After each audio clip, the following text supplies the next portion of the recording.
हमारे यहाँ ये भी लोगों में अंदर एक उत्सुकता है जानने की कि ये जो बीएलए है जिसने इतना बड़ा हमला किया, ट्रेन ही हाईजैक कर ली, और जी उनके वो दावा करते हैं कि उन्होंने 90 लोग मारे, फौजी मार दिए पाकिस्तान के। 18 तो पाकिस्तान मानता है कि उस ट्रेन हमले में उसके फौजी मरे थे। इसकी स्ट्रेंथ क्या है और क्या ये पाकिस्तानी फौज को टक्कर दे सकता है, तो ये भी हम आपको बताएंगे। लेकिन जो आपने बात कही बड़ी सीरियस बात है कि एक पॉलिटिकल फेस मिल गया फ्रीडम स्ट्रगल का मारंग बलोच में।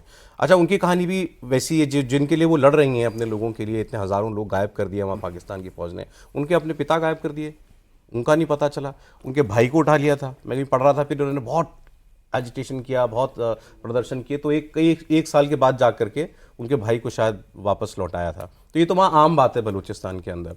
लेकिन क्या जिन्होंने आपने मंडेला साहब का जिक्र किया, जॉर्ज वॉशिंगटन का जिक्र किया, ये सब नायक थे अपनी आज़ादी के। क्या बलूचिस्तान उस स्तर पर पहुंच रहा है?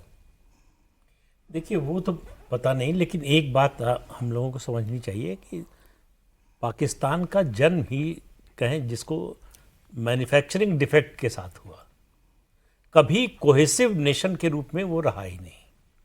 आप ईस्ट बंगाल को देख लीजिए। ईस्ट बंगाल की जो हालत थी, वो जब एक्शन हुआ वहाँ पर, आर्मी एक्शन हुआ, उससे पहले तक ये लगता था अलग हो जाएंगे, रहेंगे नहीं रहेंगे, ये सब बातें चलती थी जो आज बलूचिस्तान के बारे में। मैं ये नहीं कह रहा हूँ जो बांग्लादेश का हुआ वही बलूचिस्तान में भी हो जाएगा, लेकिन उसकी संभावना से इनकार नहीं कर सकते। सवाल यह है कि एक वाक्य आपने इस्तेमाल किया कि भाई पाकिस्तान एक देश आखिर है, उसके पास एक सेना है, लेकिन उल्टा कहा जाता है कि एक सेना है जिसके पास एक देश है। तो वहाँ सेना पर भरोसा नहीं है। अभी 2 साल हुआ या 3 साल हुआ जब फौजियों के घर पर हमला किया था आम लोगों ने। तो फौज पर से अगर आम लोगों का उस देश के भरोसा उठ जाए तो आप समझिए कि क्या हालत होगी। दूसरा, पाकिस्तान की जो है वो आर्थिक स्थिति किसी से छिपी नहीं है। जिस हालत में है, सऊदी अरब पैसा मांगने तो इसीलिए गए ना कि आपके पास पैसा है नहीं, आप लड़ना चाहते हैं, लेकिन दूसरा पैसा दे, कोई और हथियार दे, तब आप लड़ पाएंगे। और फिर जो बलूच हैं उनकी कोई मदद के लिए ना आए। इतनी शर्तों के साथ आप लड़ना चाहते हैं। तो और जो ट्रेन का जो इंसिडेंट हुआ, आप उसको बहुत बड़ा न भी माने तो भी आप देखिए कि एक देश की सेना, उसको सीधी चुनौती थी वो, और उस पर क्या रिस्पांस था उनका, उससे आप अंदाज़ा लगा लीजिए। दूसरा, उस ट्रेन हाईजैक से ये भी पता चलता है कि बलूच जो बीएलए है, बलूच लिबरेशन आर्मी, उसकी इंटेलिजेंस, अब कौन कौन मदद कर रहा है पता नहीं, लेकिन उनकी इंटेलिजेंस कितनी अच्छी, कितने फौजी आ रहे हैं, किस किस रैंक के हैं, ये सब जानकारी उनके पास थी। और पाकिस्तान की सेना कुछ कर नहीं पाई।